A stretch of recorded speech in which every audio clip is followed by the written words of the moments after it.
जय श्री कृष्णा दोस्तों, बहुत स्वागत है आपका मेरे चैनल पर। जब अधर्म अपने चरम पर हो, जब निर्दोषों का रक्त व्यर्थ बहने लगे, जब सत्य को बंदी बनाया जाए और असत्य राज करे, तब सृष्टि पुकार उठती है, हे नाथ अब आप ही आओ। यही पुकार थी द्वापर युग की, जब पृथ्वी माँ ने स्वयं ब्रह्मा जी से प्रार्थना की, प्रभु अधर्म का भार अब सहा नहीं जाता। ब्रह्मा जी विष्णु लोक पहुँचे।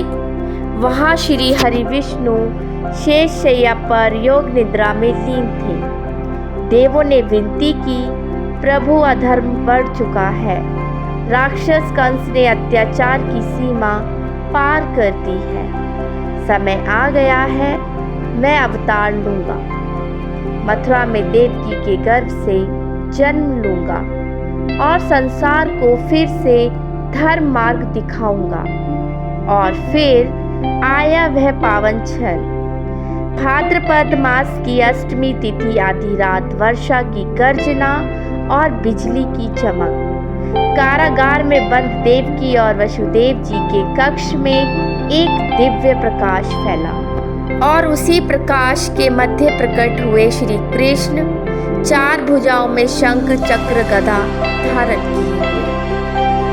प्रभु आप स्वयं आए हैं, मुझे माता बनने का सौभाग्य मिला। देवकी जी, श्री कृष्ण, माता भय मत करो, समय आने पर मैं ही अधर्म का अंत करूंगा।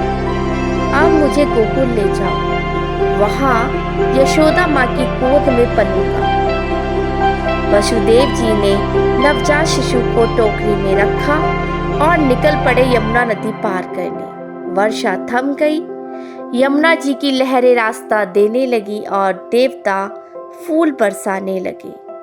गोकुल पहुंचकर उन्होंने बालक को यशोदा माँ के पास रखा और नंद बाबा के घर लौट गए बिना कोई जाने।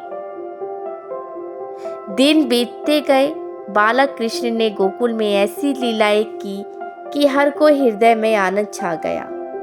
माखन चुराना, गोपियों से हंसी मजाक, बांसुरी की मधुर तान, गोपियां हंसते हुए कान्हा फिर माखन चुरा लिया। कृष्ण शरारती स्वर में, अरे माई, मैं तो बस देख रहा था कि माखन में मेरी छवि कितनी प्यारी लगती है। लेकिन यह लीला केवल बालपन की नहीं थी, वह तो साक्षात परमात्मा थे। जब कालिया नाग ने यमुना विषैली कर दी, तो बालक कृष्ण ने जल में उतरकर नाग के फन पर नृत्य किया। पूरा गोकुल देखता रह गया और सबने जाना, यह बालक सामान्य नहीं है, यह स्वयं भगवान है। और जब समय आया, कृष्ण मथुरा लौटे, कंस के दरबार में प्रवेश किया। कंस अहंकार से, तू वही है जो मेरा अंत करेगा, देखूं तेरी शक्ति। कृष्ण, कंस तेरे अत्याचारों का अंत अब निश्चित है। क्षण भर में कंस धराशाही हुआ, धरती फिर से धर्ममय हो गई।